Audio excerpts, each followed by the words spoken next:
Alright, welcome back everybody to the grand finals of the RuneScape Chronicle Community Cup. This is of course game number 2 in a best of 7 series played between myself and Glenn, and once more I'll be talking to you about the plays and decision making and all of the things going through my mind that are happening in this game. Of course, starting with the mulligan, double Melzar the Mad, pretty happy to see that. Not often do you get to see that, even in a 30 card deck where the odds of drawing both of them are much higher. And the first thing I'm thinking is, get rid of everything that isn't Melzar, get rid of it all. Look for the Jorga Shaman, which is of course that card that reads, rival takes damage equal to their hand size times 2. And if I'm giving them 6 cabbages, they're going to take 12 extra damage. So I'd really like to find that. But I do come to my senses and realise that mulliganing Bar Fight and Sergeant Slimetoes away would be irresponsible in my mulligan. Those cards are quite good. Sergeant Slimetoes, I kind of need that even to kill the Jorga, should I find it.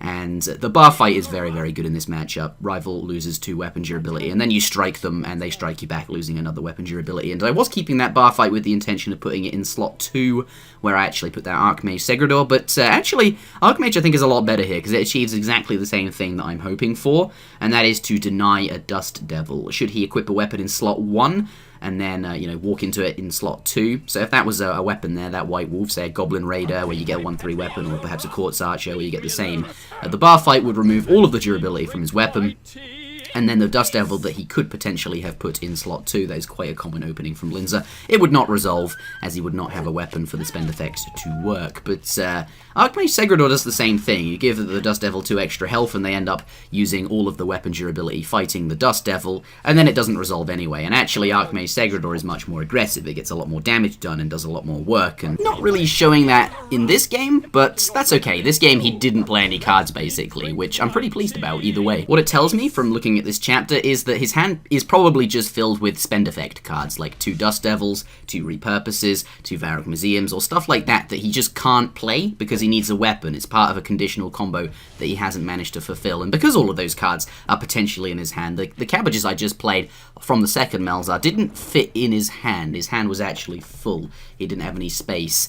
So that's unfortunate, but still has a full hand, which is what I was hoping to really do to him. He also played a Tetsu Katana, which he couldn't afford, and that to me just reinforces the idea that his hand is filled with junk. He just needs to get rid of stuff.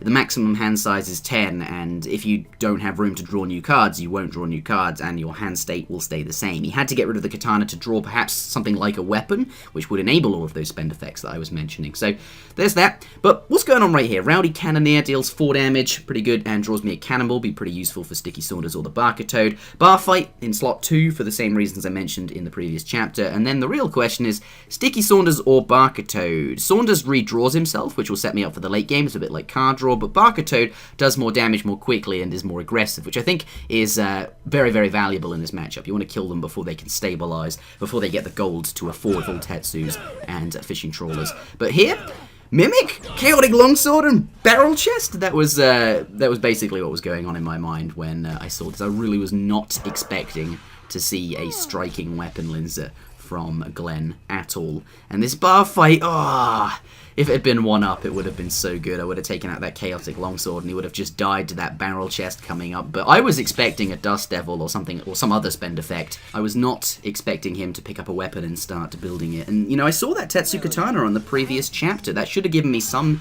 indication. But having done my homework, having looked at all of Glenn's previous tournament matches and his performance on ladder, this was not a deck I was conceivably expecting to face at all, and if I was, I would have played the matchup so differently. I would have been so much more careful with my health. Normally against Linza, she doesn't try to do any damage to you. If you, for example, take a look at the deck in game 1, I was expecting that deck. I could be at 1 life the entire chapter, the entire game, and I'd be well, I couldn't. I mean, 1 life would make it very difficult for me to kill my own creatures, but you know what I mean. I'm not expecting to take damage from her, but in this matchup, look, I'm at 16 life, and he has an 8 damage weapon. Pulverize will kill me. Pulverize does his weapon damage times 2, and it costs 2 gold. If he has it, then I am absolutely boned.